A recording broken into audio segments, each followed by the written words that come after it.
নমস্কাৰ ফ্ৰেণ্ডছ, মই জেংয়াং। মই আজি আহি পালোঁ জুবিন দাৰ সমাধিস্থলত। এই ব্লগত আপোনালোকক দেখাম জুবিন দাই আমাক দিয়া স্মৃতি আৰু মানুহজনৰ অনুভৱ। বলক মোৰ ভিডিঅ'লৈ আগবাঢ়ি যাওঁ জুবিন দাৰ কাষলৈ। আৰু আপোনালোকক মই দেখুৱাবলৈ গৈ আছোঁ ইয়াৰ কিছুমান পৰিৱেশ।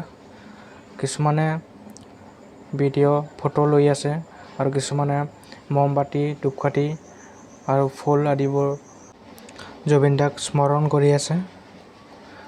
আৰু আকৌ আপোনালোকক মই দেখাবলৈ গৈ আছোঁ যিটো চিতাত আমাৰ জুবিন দাক, মৰমৰ জুবিন দাক অন্তিম সংস্কাৰ কৰিছিলে, সেইটো মই আপোনালোকক দেখাব গৈ আছোঁ।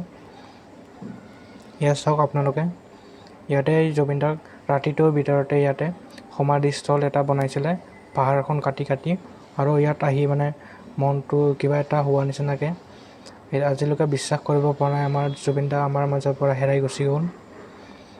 কিন্তু জুবিন দা আমাৰ মনত সদায় জীয়াই থাকিবই।